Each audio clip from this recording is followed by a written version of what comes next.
Hello, welcome. I'm going to be doing a four-part series sharing with you the oracle decks that I use mostly, and I use them the most. They're the ones in my readings. So when you're on my podcast and YouTube channel and I'm doing readings, these are the ones that I use the most. And I'm going to tell you why. I'm going to tell you my choice of them, and you might want to get some for yourself. Who knows? They're just so much fun. I am going to be putting down my camera so that you can see what I have here. So I'm doing them four at a time, in no particular order, actually. I just wanted to have that. So one of the first ones is Alana Fairchild's Sacred Rebels Oracle, and I have it in the large form. I have it in the pocket edition. So she has a pocket edition. So when I travel, I will often carry this one. The other reason I like this one is because it has something written on the back. So if you're just using your cards for your own contemplation, or even for myself, I will just read the back of it. It's once again, we can get connected intuitively to a message. And sometimes when I'm doing readings for myself, I can block my own intuitive messages. So I find reading some of the books, reading their work, helps me to connect, just like when I read for someone else, to the images, words, or phrases that are popping in as I'm reading them. It just helps to expand my understanding. But when I'm reading for other people, I really do love this deck. And I love this deck for its beautiful artwork, its depictions. It is such a powerful deck. I first started working with this deck actually by doing a journal. There was a journal that had this one in it. And it was just so beautiful. I found myself in the cards. And so then I find it's the same when I'm reading for other people and I'm reading for other women. They can see themselves in these cards. They can imagine themselves being part of this message. And that's a big part for me, is that when I'm reading for other people, they can, through the artwork itself, have intuitive hits, have connections, and just really start to connect with the message and connect with their own soul and their own messages. So you can see it's just gorgeous, beautiful, powerful art that I absolutely love. I won't go through all of it. You can go through an unboxing of the Sacred Rebels deck, but this is why I choose this deck. And one of the other things, Alana Fairchild also has if when you look at her deck, she has a lot of information in the booklet itself. And then she has a healing process, so a mantra or a process you can go through in your own healing. And when I first started working with this deck for myself, and even still now, I will pull that out. I will get that deeper meaning and what it means for me, and go through the healing process and see what it offers me if I'm getting really, really stuck. And next one, oh, I love Asha Frost. So I'm putting two of hers here. She also has a book that follows the 13 moons. Her work, she is a healer. Follow her on Instagram. She is absolutely amazing. And I love her oracle decks. I love her work that just works with the environment around us from an Indigenous perspective.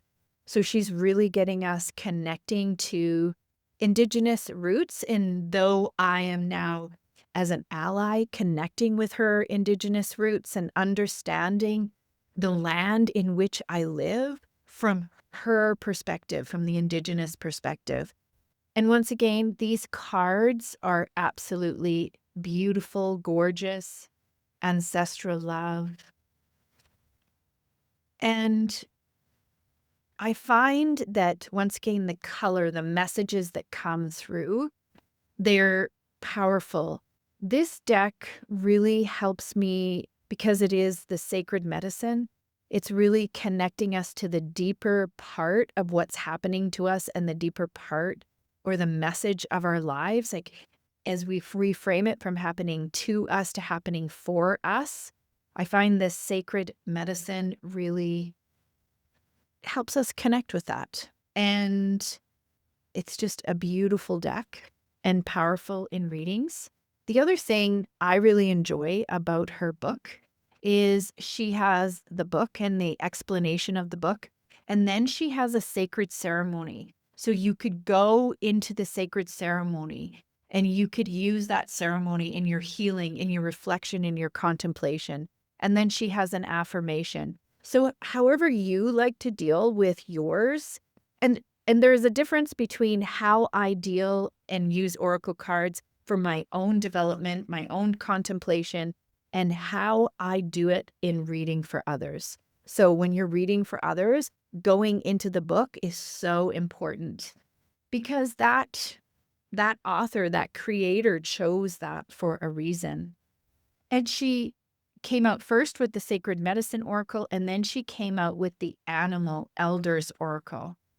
And this is once again just powerful. I find what she has for the animals and the energy that they can bring is just spot on when I'm in readings, and it's exactly what needs to come in at that time, and you can just feel it. It just flows, just intuitively flows.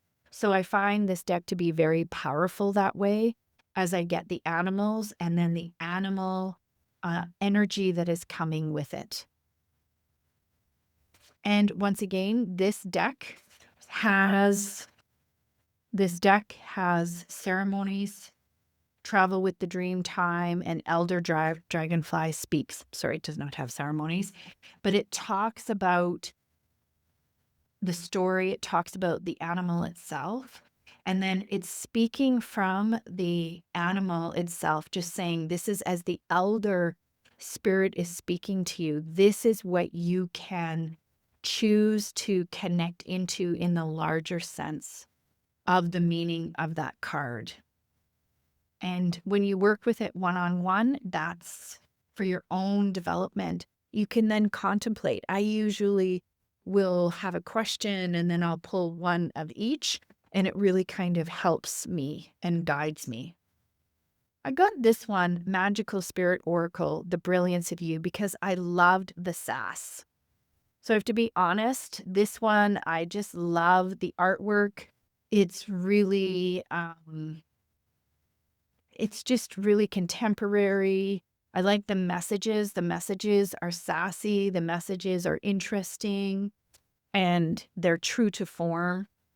I think how when I use it, even at any part, whether I'm ending a reading, beginning a reading, I just find it speaks to what's going on in the reading. And the artwork is interesting and you can connect to it. I love the little words and the little signs because there's like, don't worry, darling, you'll find your way. So you just get this sense of the depth of the cards swirling in. So this, I always call it my sassy deck. It is that. It's a bit sassy. It's a bit contemporary. And the book really goes in deep. It goes in deep to each card. So that's where you can, when you're using it for yourself and you get this deck, you can go through the meaning through the booklet. And when I'm doing it for myself, I do that. Or what I might do is just take my intuitive reading. So it depends on how you want to do it. I usually do start when I start working with an oracle deck. I will start going back to the deck book just to figure out how the voice of the deck based on the deck creator. And just so I understand, because each deck has a very different voice. And when you have this different deck creator and you understand their voice, then as you move along, you understand the intuitive voice of how they're speaking to you. And that's where I say, for me, this one's sassy. It's not really sassy. It's just contemporary. It has that This is more mystical, this is more indigenous, and this is more witchy spiritual sass. And they all have value, they all have meaning, and I use them all because they are so important. And for each of these, you can go and look at the unboxing, and that's how I choose before I get a deck. If I can't touch it, I go look at an unboxing just to see every single image as it comes through. Does it resonate with me? Is it something that I want in my toolbox, in my toolkit? Okay. Well, I'm going to be going and moving into part 2.